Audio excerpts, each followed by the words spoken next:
welcome to the Canon 6D review.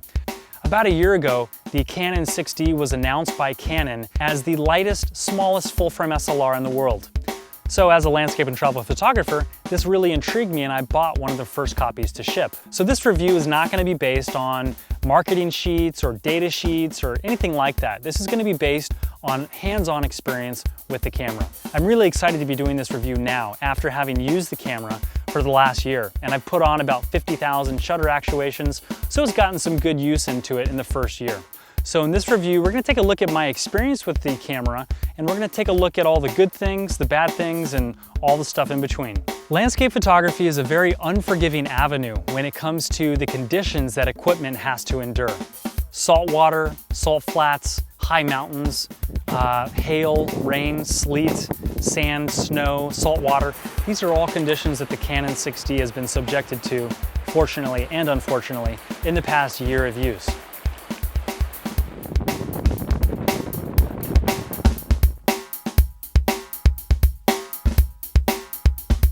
So when first holding the Canon 6D for the first time, the lightness and the smallness is really noticeable. In fact, if you're used to using a Canon 5D or a Nikon D3 or a Nikon D700 or D800 or something like that in that range, this thing is really, really light. For durability, I'd say it's extremely impact and extremely pressure resistant. So the internal frame of this camera is of course metal, and the back and the front plates are metal just like the 5D family bodies, but the top case is actually a polycarbonate reinforced fiberglass material. Now, this is different than any material that Canon has put out in its full-frame bodies in the past, and the reason that Canon selected to use this material is due to the Wi-Fi and the GPS, to allow it to permit it through the material. The durability and the design, really nice. Ergonomics of this camera are really good, but it's slightly smaller in physical size. So if you could fit all 4 of your fingers on the camera grip of the 5D original, 5D Mark II, 5D Mark III, you could still do that on this one, but for people who have big hands, you might not, and your pinky might actually be hanging off. I had some doubts about the top case material, which is made of polycarbonate reinforced fiberglass, but after having gotten it, into the field and actually get some really good use on it, it actually performs very well. Actually, it performs, in my opinion, just as well as the magnesium alloy found on the 5D family. Canon implemented a new sensor in the 6D, and the pixel level detail of this full-frame CMOS sensor is capable of producing incredibly detailed images. I've printed large format prints from the 6D all the way up to 40 by 60 inches, and the level of detail is just incredible. And I'm finding that the print quality between the original 5D, 5D Mark II, 5D Mark III, and 6D, they're pretty much indistinguishable from each other. I was thinking there might be, better quality in terms of, image quality and print quality, but I'm seeing the same results. But just as important as image quality is, however, is the quality of optics in the light path. You can't overlook that. And pre-visualization. As Ansel Adams once said, image quality is only as good as visual quality. The Canon 6D has Canon's most powerful image processor, the Digic 5 Plus, and the 6D's Digic 5 Plus processor is 17 times faster than a Digic 4 and 30% faster than a Digic 5.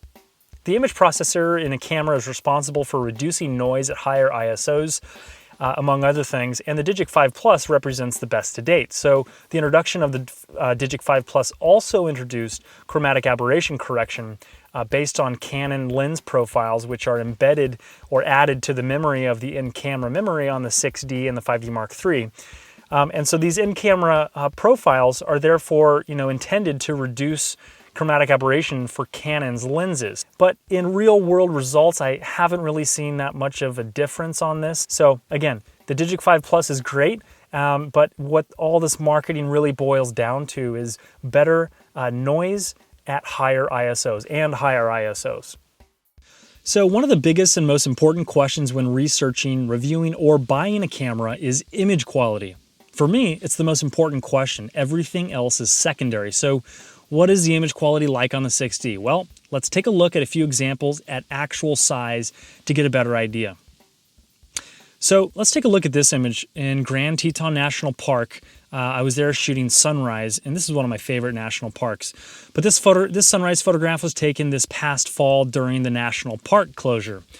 Now, image quality is dependent on the quality of optics in the light path, filters, lenses, etc. So when talking about image quality, we're also talking about optic quality. But let's take a look at a few camera-specific image quality characteristics separate from the lens. So let's zoom in here. I consistently see excellent color rendition from this camera. Images that come out of the camera they're typically clean and well saturated. I actually find the color rendition to be identical to the 5D bodies, all the way from the original 5D through the 5D Mark III. That is to say, it's excellent. And the dynamic range of the 6D is excellent for this range of cameras. So in this image, we're getting pretty good dynamic range between the front of the barn with the mountain peaks, and notice the landscape just below the clouds. So all in all, this image looks pretty good, and it looks as I remembered it.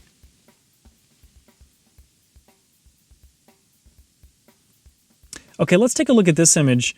Now, harsh light, harsh environmental conditions, and landscapes that will blow your mind is what Death Valley is all about. Let's take a look at this sunset photograph, which also doesn't have much post except for sensor dust. Actually, let me show you really quick what it looks like right out of the camera. So this is the raw file out of the camera. Again, my post-processing workflow. In it, I don't use much post outside of analog darkroom procedures such as dodging, burning, crop, straighten, those kinds of things. And sometimes on some of my images, I use zero post-processing. And therefore, I rely on the camera to accurately record the color saturation as I remember it. And I'm finding that out-of-camera image quality on the 6D is excellent.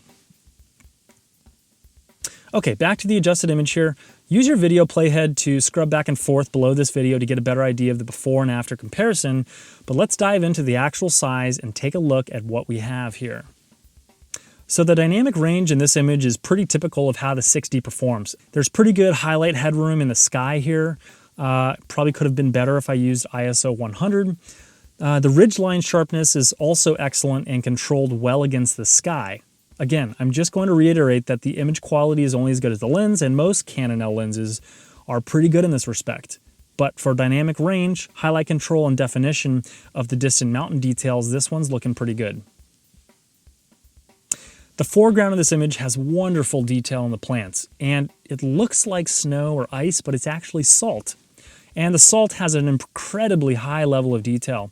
And when printed out to 40 by 60, this is really impressive. The detail here is just amazing. So again, a lot of this is dependent on the quality of optics throughout the light path, but with high quality optics, the 6D captures detail very well, and the file is ready for print without much post-processing. Now let's take a look at a sunrise photograph in Bryce Canyon. Bryce Canyon National Park is a pretty impressive landscape, and I think this photograph is a pretty good example of quality. Notice the yellow to pink in the ridgeline in the top quadrant. The yellow to pink is a very delicate color gradient, and the 6D picks up and preserves it pretty well. Now you may not have guessed it by just looking at this photograph, but this was captured in the fall. And if you notice towards the center of the frame, we have some yellow trees. And although a very small detail only noticeable on close inspection of a large print or actual size like we're looking at here, it was captured pretty well by the 6D sensor. And the lower right quadrant is looking pretty good too. Decent amount of definition there between the foreground and the background, not too muddy. So sharpness here is good. We're getting a bit of lower right quadrant light fall off, but again, now we're getting into optic quality. One of my favorite parts of this image is the gradient in the sky. A beautiful deep purple here in the top quadrant, fading into an orange with a narrow band of pink, then to a bluish on the horizon, leading into the distant ridgeline. The gradient and the colors here are pretty delicate and can actually be destroyed with a simple 1 to 2 stops of overexposure. And moving to the right of the side of the frame, we see that highlights have been controlled over here pretty well as well. So all in all, this is a pretty decent image. Not the best in the world, but I think it's a good example of dynamic range, sharpness, and just overall image quality. So in summary, the image quality on the 6D matches that of the 5D family all the way down to the original 5D. In other words, it's excellent, but it's as you would expect if you are an owner of any of the cameras in the 5D family. The Digic 5 Plus found on the 6D and the 5D Mark III delivers the best high ISO noise performance found on any of the Canon cameras, And the color rendition and the dynamic range and saturation on the 6D perform impressively. So Canon advertises the Canon 6D to be completely sealed from external contaminants, like the 5D family, like in the 5D Mark II and the 5D Mark III. In my opinion, that's just marketing hype. And although it is very well weather sealed, I'm not sure if it meets the hype. To give you an example, when I was shooting the sunset at the Golden Gate Bridge, I was shooting and I had about 10 gallons of seawater dump on top of me. A wave came over and broke and boom, seawater all over everything. And with this lens and this camera. And I thought that the lens and the camera were done for. But after I dried it off and I shaked it off a little bit, actually the camera body worked fine. The lens did as well, but the Canon 6D performed perfectly afterwards. I don't think that after that incident, a regular non-weather sealed camera would have survived. But on the other hand, here in Death Valley National Park, where I am right now doing this review, I actually have to clean the camera sensor once every week or once every 2 weeks. It's that bad. Much of my genuine excitement about being in the natural world with a camera has to do with close moderation of gear and carrying as little as I possibly can. The Canon 6D fits into that ultralight category, and not too many full-frame cameras do. In fact, it's one of the only ones on the market as of this review. So it definitely fits into that special category of ultralight full-frame cameras, and you still get that image quality that is so essential.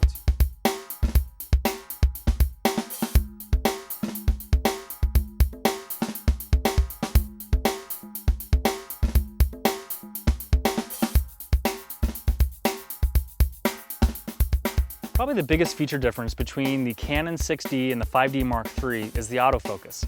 And I often like to say that the autofocus is the Canon 6D's worst and best feature. There's some friction with the Canon 5D Mark II when it was released because it had a 9-point autofocus system. Contrast that against the Canon 5D Mark III's 61 autofocus system. The Canon 6D has 11.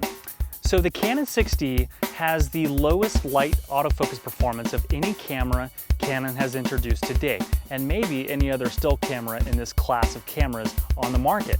So what does this mean? Well, if you shoot in low light, or if you shoot with ND filters on the front, or anywhere where it's difficult for the autofocus to detect contrast between edges, then this is definitely one of the biggest features that you can get on the 6D.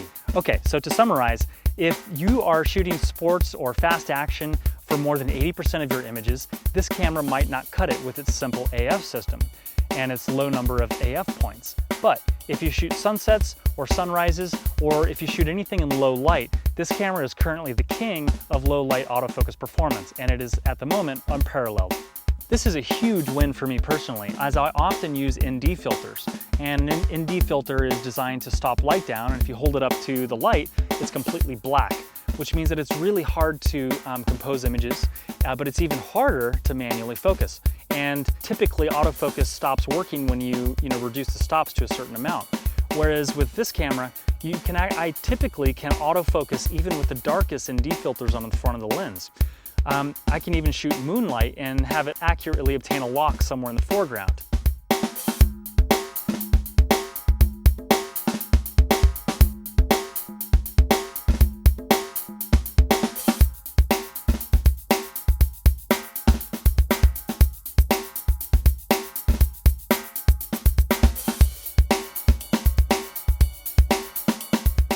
So the Canon 6D is Canon's first camera that they've implemented an integrated GPS on.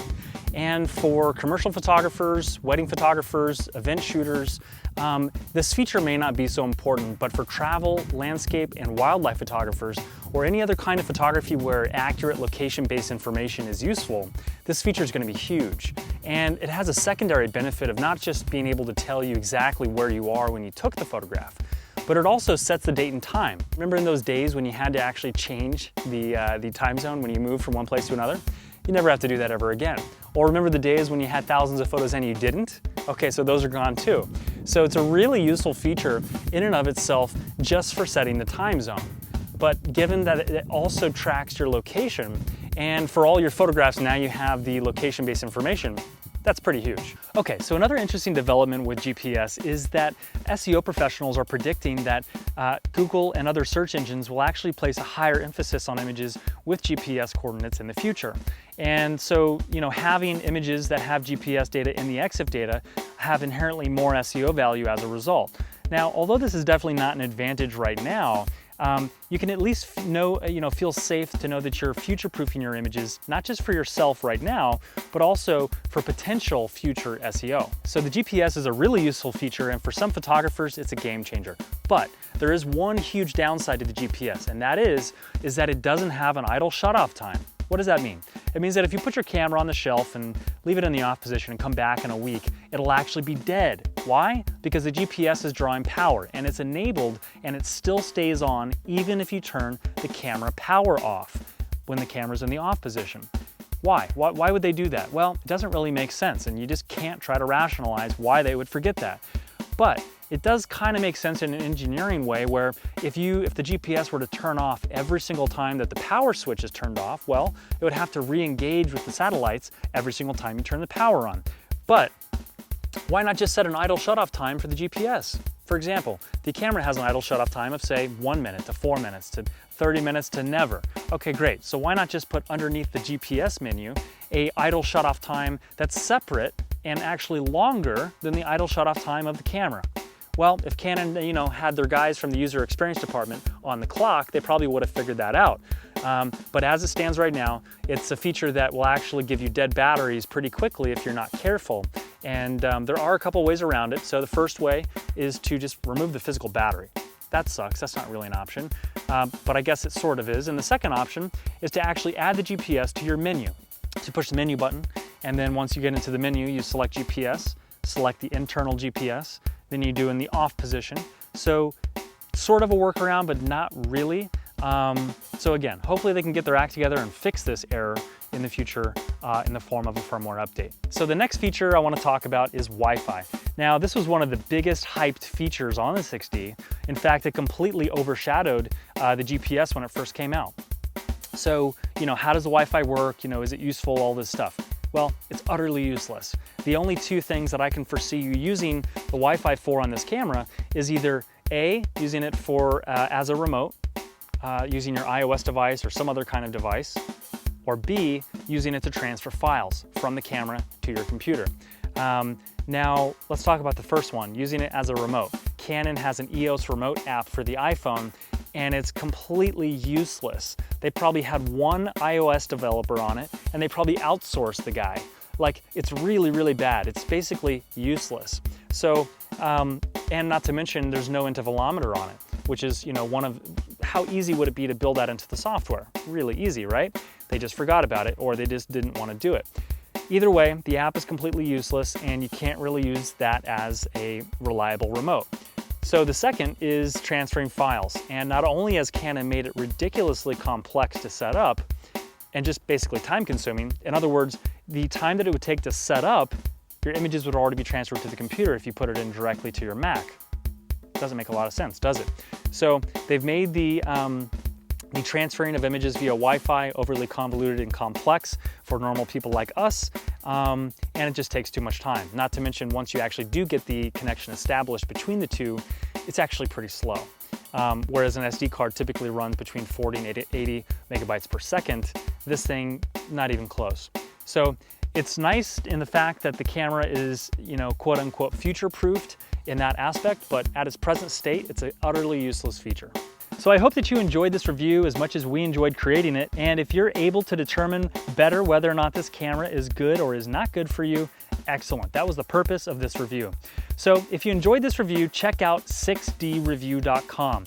That's where we've put all of the information that we know about the 6D and all of our hands-on experience on that one site. So there you'll find a written review which has a lot more information than we were able to cover in this YouTube video, as well as a lot of high-res images. Also, we have an ebook that's coming out really soon. In fact, as of this recording published date, it's probably out already, and the ebook is amazing. You gotta check it out. It's completely interactive. You're able to have all the information you need at your fingertips, including high-res images and lots of galleries right inside the ebook.